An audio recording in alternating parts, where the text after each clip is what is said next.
James had not seen the Fat Controller for several days. He was left alone for being naughty, and was not even allowed out to push coaches and trucks in the yard. Oh dear, he thought, I shall have to stay in the shed for always, and no one will see my red coat again. All because I went so fast I made a hole in one of my coaches that had to be mended with, of all things, a passenger's bootlace. At last the Fat Controller arrived. I see you are sorry, James, he said. I hope now that you will be a better engine. You have given me a lot of trouble. People are laughing at my railway, and I don't like that at all. I'm very sorry, sir, said James. I will try hard to behave. That's a good engine, said the Fat Controller. I want you to pull some trucks for me. James was delighted and puffed away.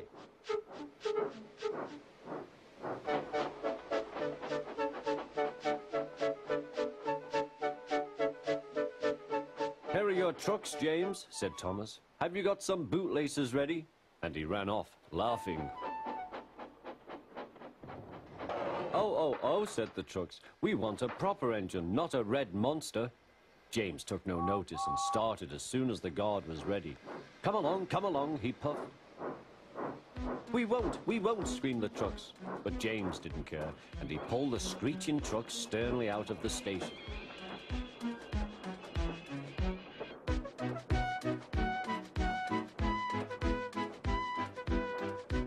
The trucks tried hard to make him give up, but he still kept on.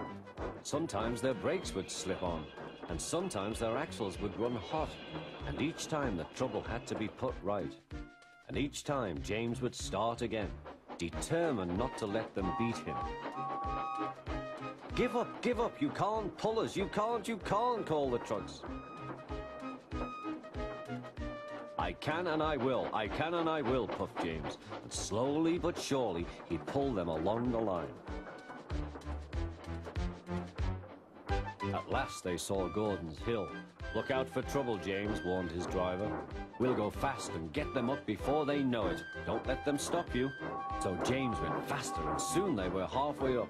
I'm doing it, he panted. Will the top never come? Then, with a sudden jerk, it all came easier. I've done it, he puffed. Hooray! It's easy now. But his driver shut off steam. They've done it again. We've left our tail behind. Look. The last trucks were running backwards down the hill. The coupling had snapped. But the guard stopped the trucks and got out to warn approaching engines. That's why it was easy, said James, as he backed the other trucks carefully down. What silly things trucks are. There might have been an accident. Shall I help you, James? Called Edward. No, thank you, answered James. I'll pull them myself.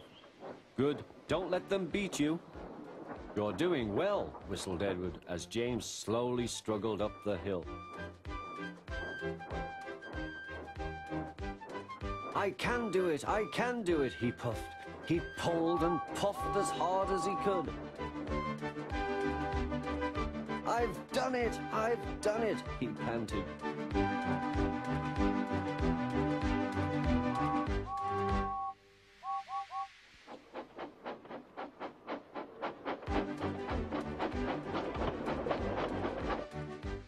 They reached their station safely, and James was resting in the yard when Edward pulled up.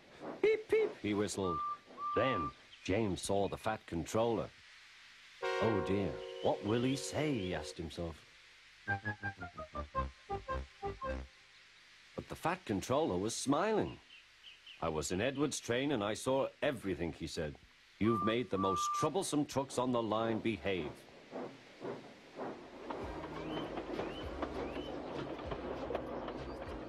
After that, you deserve to keep your red coat.